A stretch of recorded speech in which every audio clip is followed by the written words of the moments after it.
The Soldier and the Collector by Matthew Tucker.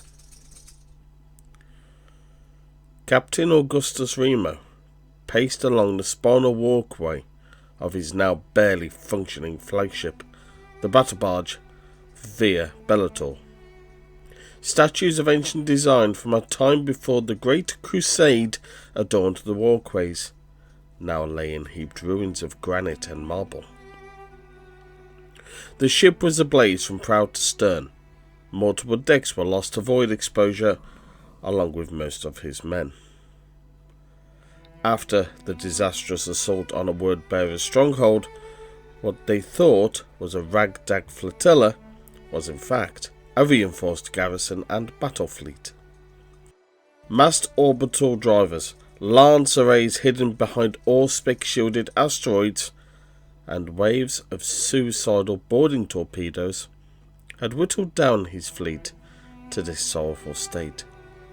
A single battle barge, now more of a wreck than a functioning warship, and a handful of frigates and destroyers looking for a safe haven to begin repairs.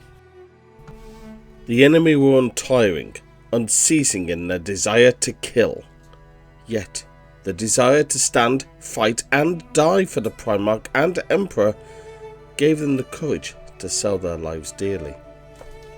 Irrespective of their zeal, they were in no condition to fight, so, reluctantly, Captain Remo ordered the retreat. After a costly rearguard action, eventually the enemy fell back, allowing the Loyalists time to pull back and mourn the lost.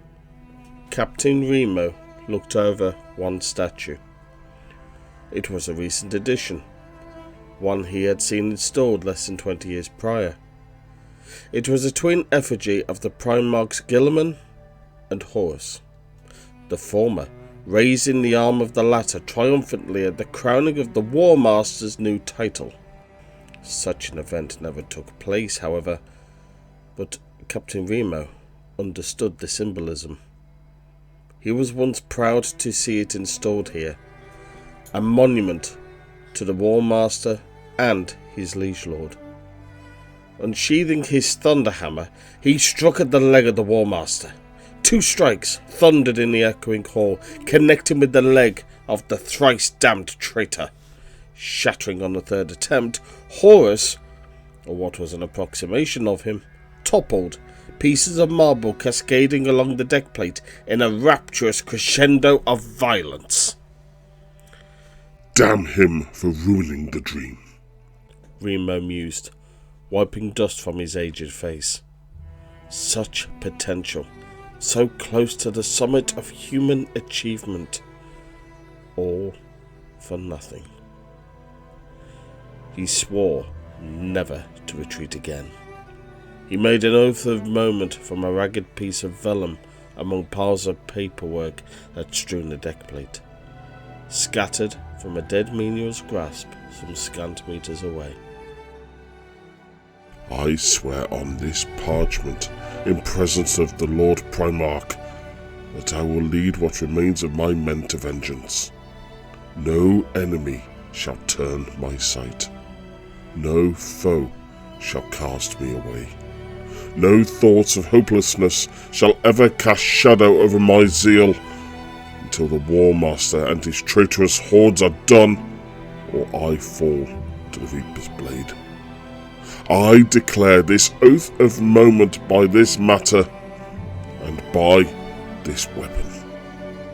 Remo activated the thunder hammer as he held the head of the weapon, corpuscent energy scarring the ceramite of his gauntlet at the touch.